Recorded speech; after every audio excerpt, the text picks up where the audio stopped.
Muy buenas tardes, bienvenidos a una nueva edición de Política y Negocios. En esta oportunidad nos encontramos con el doctor Germán Málaga Rodríguez, investigador de la Universidad Cayetano Heredia.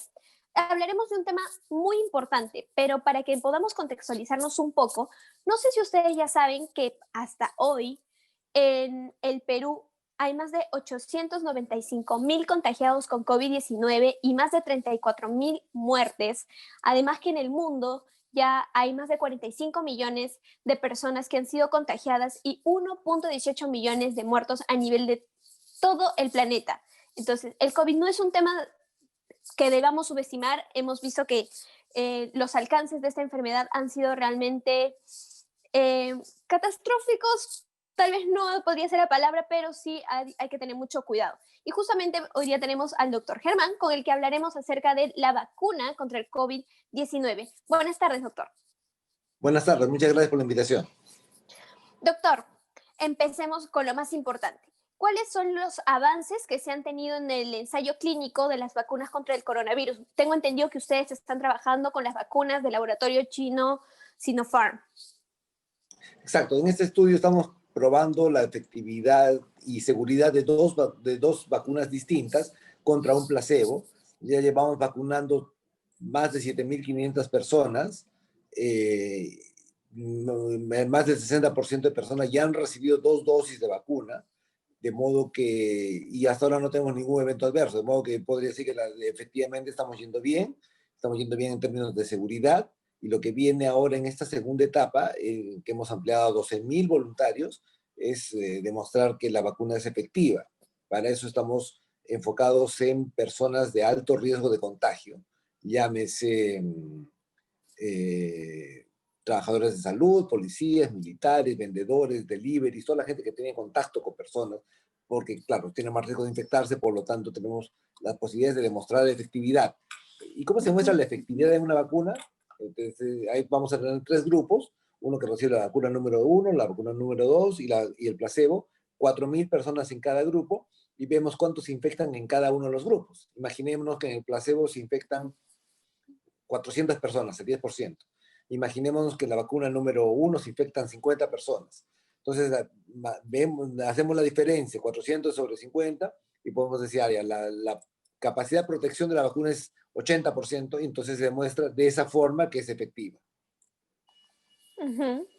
Claro, y a nivel de universidad, ustedes tal vez tienen algún tipo de iniciativa para que también en Perú podemos empezar a producir una vacuna. Sí, de hecho hay grupos de la universidad que están trabajando en varios aspectos. Uno de ellos es un grupo que está trabajando en vacuna, con el doctor Mirko Simic y el laboratorio Farber, y están en estudios preclínicos, ya están prontos a empezar los estudios en humanos. Preclínicos significa que todavía no se están usando en humanos, ya están muy cerca de empezar en humanos para probar las vacunas que han diseñado. Doctor, usted que está de cerca con esta realidad, ¿se podría hablar de una fecha hipotética en la que ya haya una vacuna a nivel mundial y tal vez ya pueda llegar a nuestro país? A ver, yo calculo que a finales de diciembre, enero, deberían haber por lo menos resultados de algunas de las vacunas. Ujú. Probablemente de esta, probablemente la de AstraZeneca, vayamos a tener, sé que la de Moderna también está por dar resultados preliminares. Entonces, yo diría que para fines de repente para enero, podríamos hipotéticamente tener resultados de 3 vacunas. Y es Pero importante que justamente, sean, sí, no solamente es importante que sean 3, porque imagínate, es una pandemia, entonces pretender que con una sola vacuna se vacunen a todos los miles de millones de personas va a ser bien complicado, entonces se va a necesitar de la suma de esfuerzos de varios laboratorios y para todo el tema logístico.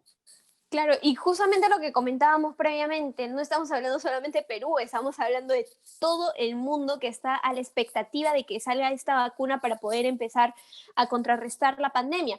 Pero lo que yo le quería preguntar es justamente eso. Ya, se encuentra la vacuna, llega a Perú y bien hasta ahí, pero ahí va a empezar el otro gran problema, que es el proceso para vacunar a toda la gente. Estamos hablando de más de 30 millones de personas solamente en nuestro país que van a necesitar tener esta vacuna. ¿Cuál cree que usted que sería la estrategia más prudente en este caso? Y una de las grandes preguntas que se hace todo el mundo, ¿se vacunará a los niños? ¿No se vacunará? ¿Por qué? Ujú. A ver, sí, buenísima tu pregunta. La estrategia que se ha diseñado más o menos en forma global es que primero se vacunen la primera línea, ¿no? El personal de Ujú. salud, todo el personal sanitario, fuerzas militares, fuerzas policiales. Segundo, las personas más vulnerables, ¿no? Diabéticos, hipertensos, obesos, las personas que hemos visto que efectivamente para ellos se hace una catástrofe esta enfermedad, porque muchos de la gente que se ha muerto, no necesariamente viejitos, ¿ah? Mucha gente de 40, 50, pero con estas condiciones la han pasado muy mal y muchos han muerto. Esa es la población de probablemente adultos mayores. Y eso es un poco la secuencia. Y al final quedaría la gente de 18 a 59 años, lo cual es muy complicado de pensar. Y porque cuando vemos las estadísticas, muchas personas tienen, tienen de entre 18 y 50, entre 40 y 49, 50, 59 han fallecido. Entonces, pero bueno, es la estrategia que está delineando. Los niños no están contemplados en los estudios, de modo que los niños no se van a vacunar todavía. Eso sería la primera tanda. Ahora, y también tu pregunta es relevante porque lo que se pretende es vacunar a 20 millones de personas en el próximo año. Imaginemos que se quieran vacunar 20 millones de peruanos, eso significa vacunar a 100.000 personas al día, más o menos. Entonces, todo el tema, claro, porque si son por 30 días, son 3 millones al mes, por 6 meses son 18 millones, todavía un poquito más tendría que ser, ¿no? Entonces, Ujú. vacunar 100.000 personas al día pues demanda un esfuerzo Logística. logístico increíble, ¿no? Entonces, que yo creo que ya se va a tener que ir planificando desde ahora. Claro, y ahí también se tiene que ver, porque la gente que va a vacunar es exactamente la gente que también está ahora en primera línea, entonces va a tener que haber una distribución bastante importante de cómo vamos a hacer para, o probablemente vamos a tener que empezar a capacitar a otras personas en temas de vacunación, porque la primera línea va a seguir atendiendo a los pacientes, porque pongamos, si bien no está ya 100% confirmado, sí se está viendo que hay un leve rebrote en algunas zonas de nuestro país, ¿no? En el caso de coronavirus. Entonces, hay que estar muy atentos. Y doctor, esta vacuna para las personas que, por ejemplo, han sacado la prueba y han sido IgG, o sea, personas asintomáticas que crearon anticuerpos y ya se les pasó la, la enfermedad, estas personas corren el riesgo de volver a contagiarse. Ya ha Ujú. quedado Claro, demostrado. sí. Bueno, en esta segunda etapa estamos haciendo pruebas de anticuerpos y a las personas que ya tienen anticuerpos no las estamos vacunando. Sin embargo, en la primera etapa, con los primeros 6.000 voluntarios, sí tenemos personas que hemos vacunado que ya habían tenido infección por coronavirus, lo cual también es importante evaluarlos como un grupo especial, ¿no? Como lo que llamamos un Ujú. subgrupo, para ver qué pasa con ellos, porque lo que tú mencionas es importante.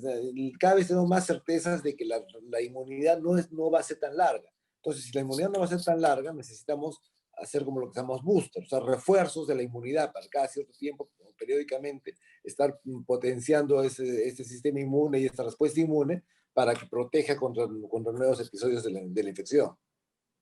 Sí, eso es muy Ahora, importante. doctor, entre otras preguntas que yo tengo, cuando llegó el coronavirus, en realidad a nivel mundial, la gente no sabía bien cómo, o sea, lidiar con la pandemia porque era una enfermedad nueva, la gente no tenía mucho conocimiento de la enfermedad, recién se habían hecho estudios previos en China, entonces, no sé si ustedes a nivel de universidad han ya hecho más estudios acerca de el coronavirus, del COVID-19 y han podido encontrar nuevos hallazgos.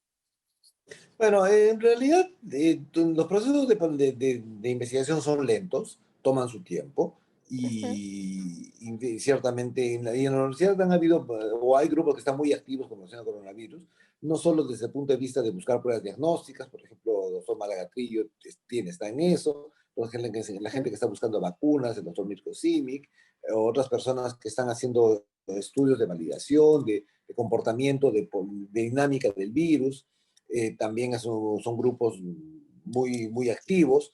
En los ensayos clínicos para intentar encontrar tratamientos. De hecho, el ensayo clínico más grande que se ha hecho en el mundo es un estudio que se llama Solidaridad, liderado por la doctora Patricia García, que es un estudio que se está corriendo en Perú. Otro ensayo clínico que estamos haciendo en Cayetano Heredia, también con la doctora García, para demostrar si la ivermectina funciona. Y luego vienen los estudios post-COVID, ¿no? ¿Qué está pasando con las personas post-COVID? Por ejemplo, también estamos con otro grupo en el cual yo estoy participando, es de evaluar terapias de rehabilitación post-COVID en la gente que está saliendo de alta, ¿no? Entonces, el espectro de investigación desde la universidad es bastante amplio y bueno, estamos intentando estar a la altura de los requerimientos, porque finalmente lo que se necesita es investigación que provea la información necesaria para que las políticas públicas sí estén basadas en la ciencia, no como ocurrió un poco hasta ahora. Claro, es un punto importante porque en realidad el COVID, si bien ha detenido la vida social, económica y en muchos aspectos de las personas, ha sido también un jalón de orejas y un llamado de atención para toda la población porque existen enfermedades como la tuberculosis que también es altamente contagiosa y que la gente nunca le ha tomado mucho interés y que también requiere que pues las personas se hagan cuidado cuando estornudan, cuando tosen. Entonces, es ya momento de empezar a adaptarse a esa nueva realidad. O sea, la gente tiene que ser más responsable, más consciente de lo que estamos viviendo. No podemos vivir siempre detenidos en el tiempo y dejar que la vida siga pasando cuando nosotros ya tenemos que empezar a adaptarnos a este nuevo ritmo de vida. Entonces, acá viene mi pregunta, doctor. Usted que ha estado de cerca, ha podido ver el avance del coronavirus, ¿cuánto tiempo cree que va a seguir esto? O sea, no es que ya de acá a fin de año levantan la emergencia sanitaria y ya nos podemos quitar las mascarillas.